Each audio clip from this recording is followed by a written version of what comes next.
Now sa atong edad karon, gani ang mga bata karon igsuon mga tagtalag mga elementary or mga kinder, daghan na kay sila alam no diferensya sa mga bata kani adto. So karon grabe paspas igsuon.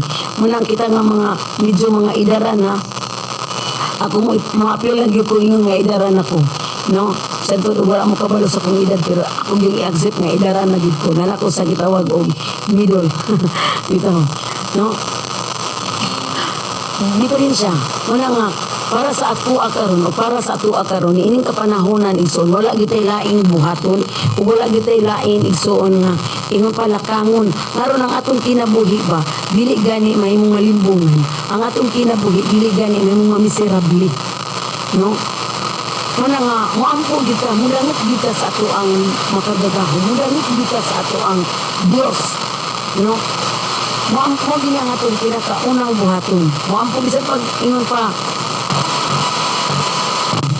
Sa kadaghanan. Muna karon igsuon. Ang atong text karon makita sa 1 Timoteo 2:1 payon sa 5. Atong basahon igsuon no. Kanunay na ko ning ginapahinumdum nga na kaninyo nga kung doon na mo'y Biblia sa inyong panimalay, kung makabasa man mo igsuon, basaha. Kung dili man mo makabasa, pangunaw mo lang ipunin sa Diyos. Hindi i-absorb mo sa inyong nahuna pa ingon sa inyong kasing-kasing. Pamalandungi. No? Pero gan, bisa pag imong basa, bisa pag imong tanawon ang Genesis to Revelation, wala ba yung giningon diya nga, gusto masaha, kasagaran niya, meditate, pamalandungi, no? Panunawa, pamatia ang pulong sa Diyos. Amen. Muna ihang instruction sa matag usangan hika na to. Na muna karumingon din ko sa inyo, lucky or blessing kayo para nimo igsoon makabasa ka. Muna tagaig panahon nga mubasa tagpulong sa Ginoo. No? Karon nga ikaw nakabasa, unya na minaw pagid ka, mas it's better na basahon nimo kay di na pagipakigistorya ang Dios sa imuha karon. No? Nga di makalalong nga masabtag kag butang nga masabtan nga espirituhanon. Nang mingon ako espirituhanon, kay ang pulong sa Dios espiritu. No? Dili ni siya makita, that is kita og sa tangible. O kanang dili ba siya mahikap. Pero madungog ug masinati. Amen. Tegamhanan man siya. So, sa ako nagikayon nga, ilista sab ninyo sa inyong mga papel. Kung may papel, ballpen, ilista. Nga tuniin, manang yun ang Joshua 1:8. Pumalandungi, tuniin ang pulong sa Diyos adlaw o gabi. Aron mahimong magmauswagon ang atong kinabuhi. Amen? Nangamdaman tayo, mahimong tayo magmauswagon. Wala tayo laing solusyon, wala laing solusyon, kung hindi ang pulong sa Diyos. Matod pa sa mga awit ang pulong sa Ginoo makadato. Inundid na, makadato ang pulong sa Ginoo. Ngano, dili man tunta madato sa material nga butang. Dili man tunta madato sa mga butang nga makita. Pero mahimutang madunahan. No? Tungod tayo. Natay kalinaw. Magunsang ng badag kwarta. Kung wala tayo kalinaw. Magunsang man ang badag kagkabtangan. Kung wala tayo kalinaw. Importante magit ang kalinaw. Mabit ang nga dunay mga gitawag pag natin mga kinayan mo. Dali tayo mga gitawag sa kong pamilya nga. Gusto kong kalinaw. Diba? Bukod kayo, gusto kong kalinaw. Bisag ginganan na lang ta. Bisag bungang pa, di magtrato tayo, dili mayo. Di na lang tayo mo truko. Gusto tag kalinaw. Kawalay, wala. Ang kalibutan, dili di makatag kong kalinawan ni ka nato isuon. Ang Diyos, yung makatag kong kalinaw. Nakay ang Diyos mo man ang pulong. Wala tagad o pagtagad karon. Amen? So, sa ato nang gikaingon, atong ablihan ang atong malang kasulatan sa 1 Timoteo 2:1 paingon sa 5. Atong basahon. Then ato rin siyang iitag sa tagsa. No? Uno sa mga buti pasabot na ini. Now, ingon pa, karon una sa tanan ako mag-agda, unsa ni mag-agda, magahagit, no, magahagit, nagaauhag, no, ingon pa si Apostol Paul. Karon una sa tanan ako mag-aagda nga ang mga pangamuyo, mga pag-ampo, mga paghangyo o mga pagpasalamat kinahanglan excuse me, buburat ko.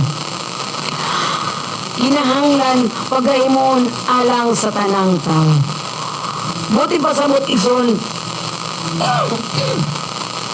Wala exempted igsoon, no? Tanang tao may kinabuhi. Ikaw nga naminaw karon igsoon doon na kay kinabuhi. Ikaw nga naminaw karon doon na kay kanang gitawag nga kusog. Doon na kay kinabuhi. Tao ka. Magipurma sa Dios. Busa obligado di ay ta. Matod pa, unang-una din nga, yung pa, ang mga pangamuyo, mga pag-ampo, mga paghangyo, o mga pagpasalamat, kinahanglan pagahimuon. Now, iyon pa, buhaton di ay nato. Himuon trabahoon. No? Di lang kayo magulat ng tag-ingon nga, kadang iyon pa, blessing in disguise, iyon pa nila, hulog ng langit. Ang binigsoon, ang panalangin igsoon, ginahangyo din as Ginoo. Ang ato din mga gitingwa sa tong kasing-kasing, hangyoon din as sa Ginoo. No? Paghangyo, mga mga pangamuyo, mga pagampo, yun pa, pagpasalamat kinahanglan. So, meaning to say, obligado ta, gikinahanglan. Must. No? Kinahanglan pagaymoon sa tanang tao. Now, kung dili dito magpasalamat, dili dito tao igsoon. Kaya ang pabuhaton man sa tanang tao.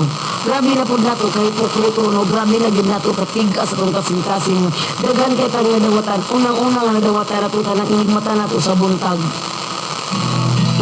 Inigmata nato sa buntag, gitagaan tag pusog. Bisan pag dunay mga nagmasakito nga nagbedreden, o niya, wala pag ikabsan ang kinabuhi. Magkapasalamat kay nga, makakita pa silang kahayag, makakita pa silang mga loved ones.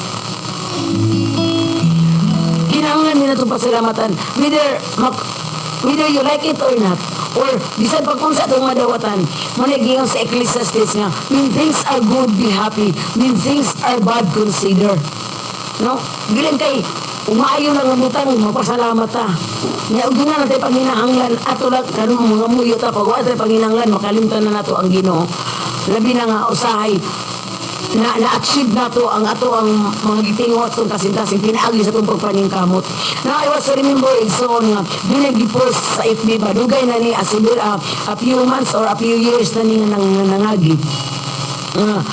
Matod pa niya, ano daw magpasalamat man daw siya sa Ginoo nga, dili man daw gid ang Ginoo mo nagtabang niya sa iya nga abdan karon sa iya man ni pagpaningkamot.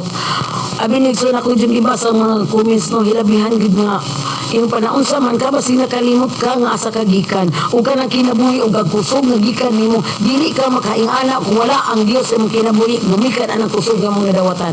Tama ba? Diba? No? Kasi makalimot, isa sa tuwa sa itong kagaling na yung mga tayong igsoon nga makalimot kita. Pagpasalamat. Labi na nagkabuntag, ganat mo na tayo, di pa una-una nga kailangan yung tapuson anang adlawa or ugmang adlawa. Mukalitan ng pagtimbak ko sa ato ang yung pahigaanan, di naman ang ta makapasalamat ng gitagaan tagpusog. Ilabi na ka na igsoon ko na kasagaran, this is a reality gini ha, sa atong panglawas. That whole day, grabe na tong kayod trabaho, grabe kakapoy, then we need to rest. No, mapahulay ta. And then pila ka mga hours nga manlabay na nag-rest ka. And then pagkabuntag, mag-review ang imong kabaskog sa kalap sa imong panglawas. Dili ba tayo makapasalamat ana isot? Ano nga yun pa din eh, ang mga pangamuyo, mga pag-ampo, paghangyo, o mga pagpasalamat, kinahanglan pagaymoon alang sa tanang tao. Ikaw nga naminaw karon igsuon. Ag asa man ka karon nga dapit igsuon. You must have to kanang buhaton gyud, no? Kay this is our gitawag na to ni nga responsibilidad. Isip na nila lang. Isip na binuhat sa Dios nga ibabaw ning kalibutan. Responsibility na to igsoon ang pagpasalamat, ang paghatag og panahon sa Dios, ang pag-return sa kamaayo sa Dios sa atong kinabuhi. Amen. Ginungdumi igsoon nga, ang atong kinabuhi isara. Mabito na nga rin mga panahon nga moingon ta nga, nagpungaw na ko sa kamatayon, apan ang Diyos na naluoy nga ni kanako. Mabito nga pag ang tao gani magungaw na sa kamatayon, maning kamot din na siya kinga nga ginubuhi ako. Makidil ko nimo. Gusto kong mubuhat na, gusto kong, kanbagay pa kong chances. So salamat igsoon kung naka-experience kag ingana igsoon. Tungod kay ang Dios gugma. Tungod kay ang gusto sa Dios nga ma-perform ang iyang gitawag divine, tatawag og ingon pa divine purpose sa imong kinabuhi. kagatuyuan sa Dios igsoon nga natawo ka diri ning kalibutan na. Gusto sa Dios ka kanunay tayo magpasalamat ngadto niya. Kumbaga, wala gyud tay mamahimo igsoon kung wala ang Dios. Iyon ang 1 Tesalonica 1:11 atong basahon. No? Basahon na itong 1 Tesalonica 1:11. Sige, kung doon naman mga Biblia diha igsoon ablihin para nga masayra na ito igsoon. Okay, matud pa din 1 Tesalonica. Okay, ato ning basahon natin sa igsoon kay napaklik o pugos akong Biblia. 1:11, matud pa.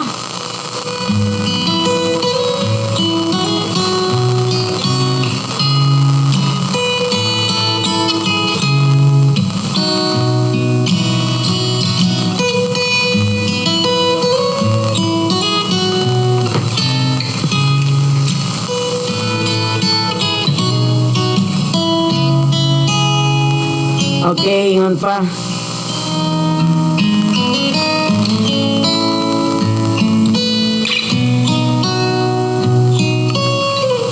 Nawa man ko igsoon. Sige lang. Okay. Matud pa nga kinahanglan day nato nga pagabuhaton ang ingon pa ang pagpasalamat para mo kumbaga mo nga itong responsibility as I said. Mga responsibility na to no. Kanabang kumbaga trabaho na to igsoon. Dili lang tayo ingon nga nagpuyo ta sa diri sa kalibutan nga yung pamatod pa daw limbs. Kung saan daw limbs dawat limpyo. No? Dili mo na tayo trabaho. Nga mga ma-prove or nga makita ang divine purpose sa Ginoo sa tong kinabuhi. Now ikaduha igsoon matod pa magampo alang sa mga hari. Okay, ato pang masan sa Versikulo 2, matud pa. Alang sa mga hari o sa tanang ana sa tagas nga pagpamunuan aron kita magakinabuhi nga mahusay og malinawon Dios nun og matinahuron sa tanang pagi. Now unang-una di ay ang atong buhaton sa atong kagaling magpasalamat ta, nga muyo ta, mulakang ta. Hindi nun sa may atong iampo. Ilabi na karon sa itong sitwasyon sa itong nasod sa Pilipinas, Igsoon. Ilabi na nga mabutay ang eleksyon. No? So, dili masiguro ta ingon nga buta bungol sa paghitabo sa ito ang nasod karon. Yung pa, ilabi na buta na ta sa social media. No? Grabe. As karang gitawag na doon na tayo responsibility, Igsoon. Doon na tayo gitawag buluhaton o nga gipiyal sa Ginoo sa tuwa. Nga matuman ang iyang divine purpose sa itong kinabuhi. Matod pa, iampo usab nato ang mga anaa sa tagas ng mga pamunuan. No, obligado po din nato responsibilidad usab nato